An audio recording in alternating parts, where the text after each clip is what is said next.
guys, welcome back to my channel. I recently got back from a holiday in Singapore and I had the best time. I absolutely loved it and I want to share it with you. So let me show you the best things to see and do in Singapore on a budget. Okay, firstly, let's talk about the weather. It is so hot and humid over there. Girls, let me tell you, don't bother straightening your hair because as soon as you walk outside, it'll just turn to frizz.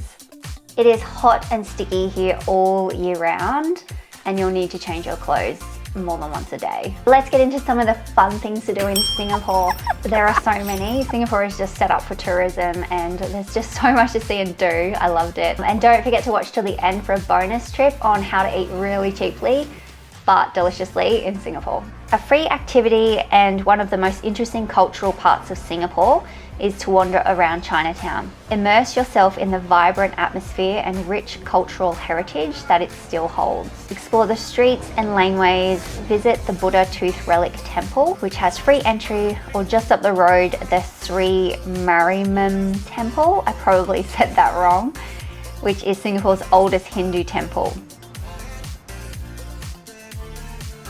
Chinatown also has some awesome street art which I love to photograph. We only saw the ones painted on the shop wall at Muhammad Ali Lane, but there's a lot more to be found. Chinatown is a haven for food lovers. Here you will find authentic Chinese restaurants, hawker stalls and street food vendors serving up all kinds of delicious dishes. Be sure to try Singapore's most famous dishes, chicken rice and char kway teow.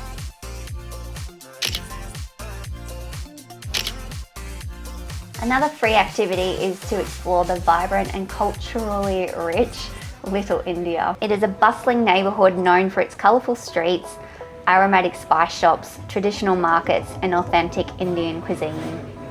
We tried Kamala Villa's vegetarian restaurant on 78 Serangoon Road. The lineup was down the street and I can see why. The food was amazing and so cheap. We got the masala dosi, which was $4.50 Singapore dollars, and the pori set, $4.70 Singapore dollars, which is the big puffy thing. A mango lassi was $4.60 and a masala tea was $1.80 Singapore dollars. We were so full afterwards and it only cost us $17.38 Australian dollars. So cheap. Good. The best time to explore Singapore is at night. The temperature is so much cooler and everyone is just out and about loving life. It is totally safe. In fact, it's probably one of the safest countries I've ever been to. Another must-see thing to do when you're in Singapore is to check out the Super Tree Grove light show. It's really good. It is situated at Gardens by the Bay. So during the light show, the super trees come alive with a captivating display of colourful lights synchronized to a carefully curated soundtrack, creating a magical and immersive experience. The most popular spot to view the light show is from the open grass space near the Super Tree Grove itself. The light show is free and runs twice every evening at 7:45 p.m. and 8:45 p.m. and each session lasts about 15 minutes.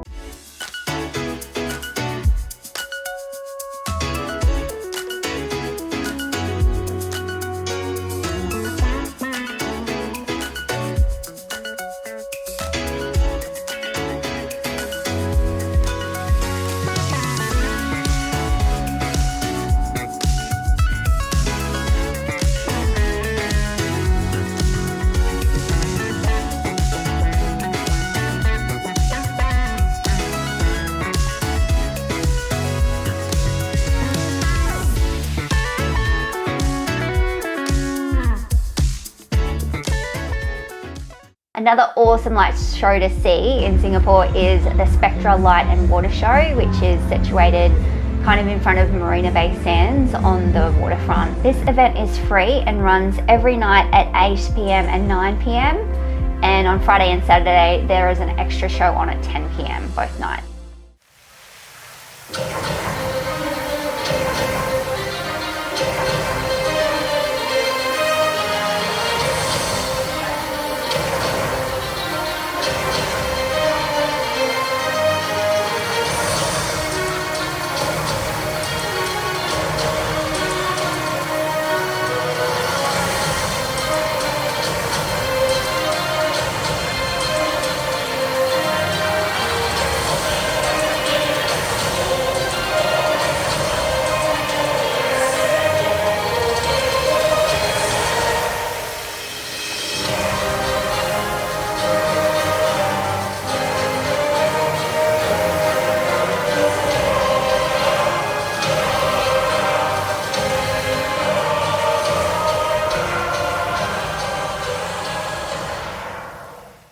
To make life easier while you're in Singapore is to get yourself a SIM card before you leave for your trip. We went through Local Sims Direct, which was a really easy company to work through. Literally we did it the day before, but because we forgot, we ended up getting an eSIM, and it was a 6 gig card for 12 days and it was 35 Australian dollars, which is pretty cheap and so convenient to have internet while you're over there rather than using data roaming, which is so expensive from Australia. The train and bus system in Singapore is the best in the world and the easiest and cheapest way to get around Singapore. So the train station is called the MRT, and we got an EasyLink card from the train station when we arrived. You pay 10 Singapore dollars, which goes onto your card, and you just top it up at stations as you need it, and then when you finished your trip you just take it back to the station and they'll refund you the remaining balance that's on the card, which is amazing. And literally, like, traveling on the train, it costs about 90 cents or something. It's super cheap. Wandering around near Marina Bay Sands, you will come across lots of cool things to see. There is a visual effects display on the Arts and Science Museum.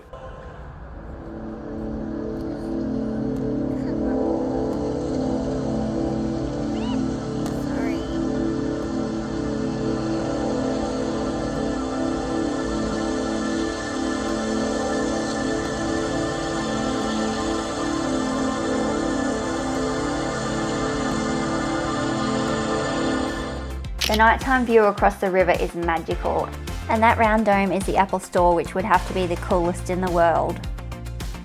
And the view from the Helix Bridge is pretty special too.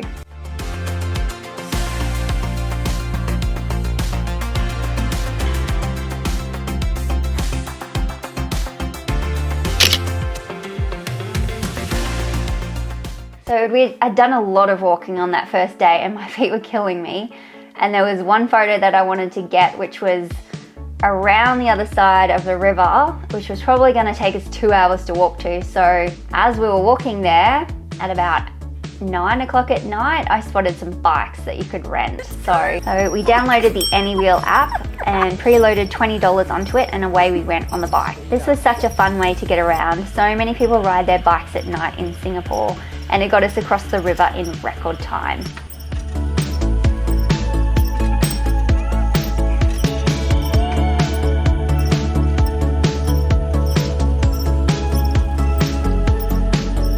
We rode across Marina Barrage to Gardens by the Bay East to capture this view. A super cool and funky part of Singapore to explore is Hershey Lane. Here you will find quirky shops and cafes, colourful street art and a vibrant atmosphere.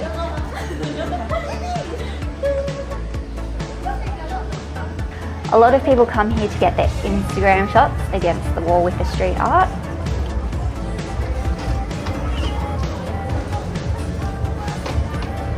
But it is fun just walking up and down all the laneways around here.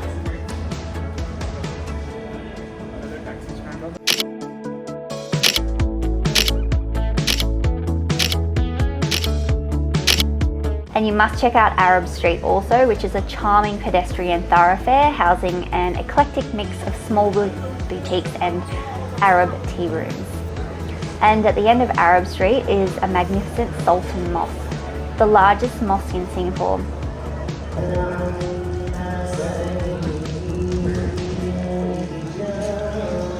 Try to find the archway looking back towards the mosque for that Instagram-worthy shot.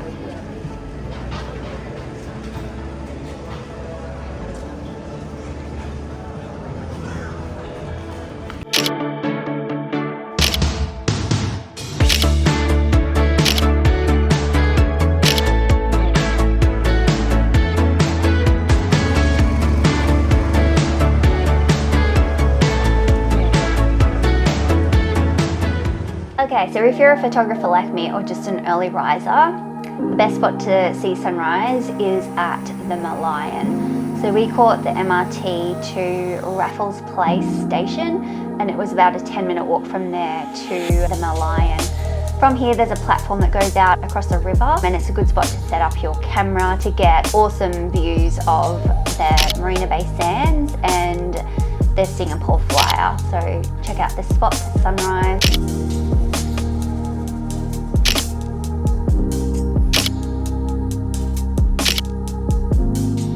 A beautiful spot to see the sunset is from the OCBC Skyway at the Super Tree Grove. It's really nice to see this place at night too when the light show's on. The OCBC Skyway is suspended 22 metres above the ground, and the Skyway allows visitors to walk amongst the towering super trees and enjoy panoramic views of the surrounding gardens. And there's also views of Marina Bay Sands and the Singapore skyline.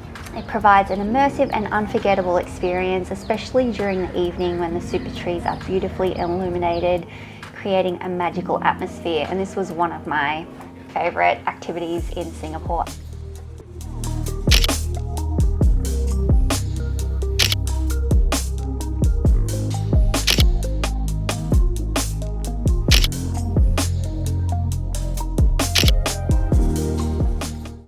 If you're into photography or love taking cool shots for Instagram, there is a colourful building called the Old Singapore Police Station near Clarke Quay. Definitely one to get a photo of. And then head down towards the river from here to check out the colourful buildings of Clarke Quay. This place is awesome to check out at night too. We stayed at the Holiday Inn Express on Clarke Quay, which was an awesome hotel with a pool on the rooftop and amazing city views.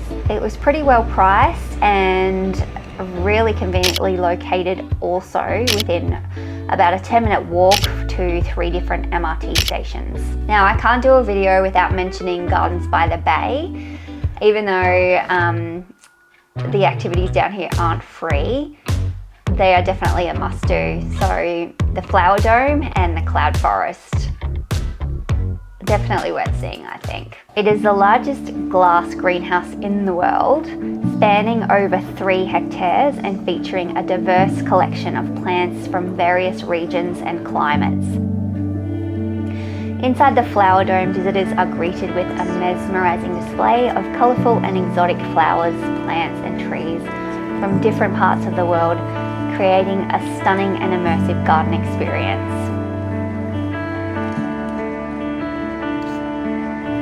With its cool and refreshing climate, the Flower Dome offers a tranquil escape where visitors can marvel at the incredibly diverse plant life while enjoying a serene and picturesque atmosphere.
Cloud Forest, which is right next door to the Flower Dome, is another awesome experience as well. You can get a ticket to both places, which is a bit cheaper than just getting a single one. As you enter the Cloud Forest, you are immediately greeted by a spectacular 35-metre tall indoor waterfall, which serves as the centrepiece of the conservatory. The misty environment and cool temperature inside the Cloud Forest simulate the conditions found in tropical mountain regions. The cloud forest provides an educational and visually captivating journey, allowing visitors to appreciate the beauty and fragility of these unique ecosystems while gaining a deeper understanding into the importance of environmental conservation. There is also an avatar experience on in the cloud forest until the 30th of September. This is an immersive walkthrough experience bringing two worlds together to open your eyes to the magnificent story of Avatar, which is the highest grossing film of all time.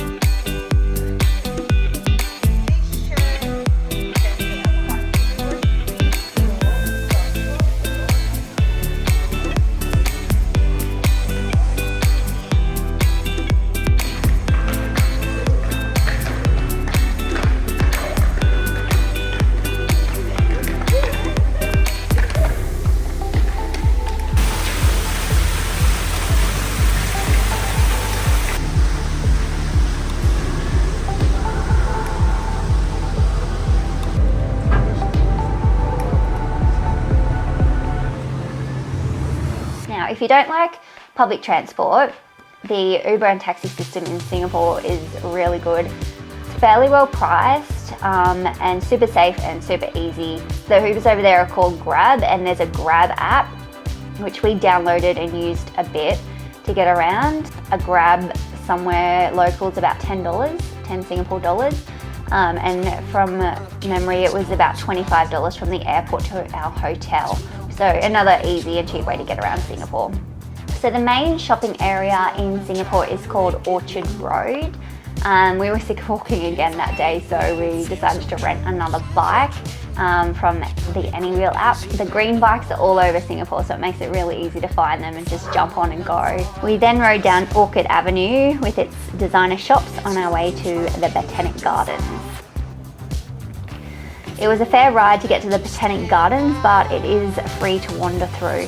Recognised as a UNESCO World Heritage Site, it is one of the oldest and most significant botanical gardens in the world.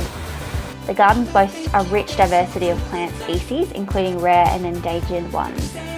This place is massive, and unfortunately we didn't have a lot of time to explore here as we wanted to get back for the light show.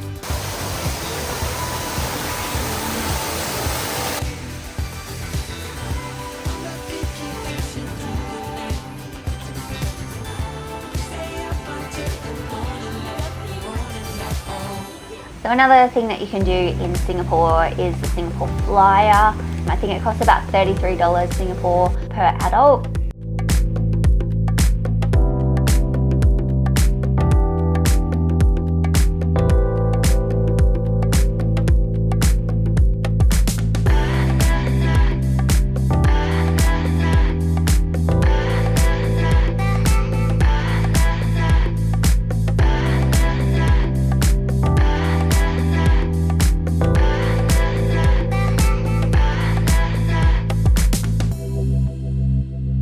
Now time for the bonus tip.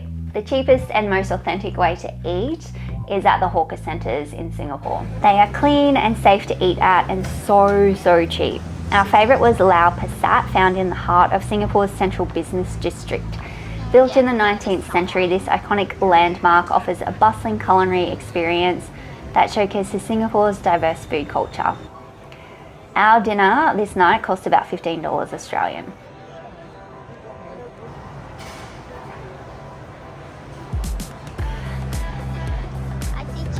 We also visited Newton Hawker Centre one night at around midnight because that was the night we were riding our bikes around till late. So these places stay open super late. We had an oyster omelette and a beer that cost about $8 in total. So don't be afraid to check out the hawker centres, and if you can find an ice kacang, let me know because they are so refreshing and delicious and I couldn't find them anywhere. So please let me know.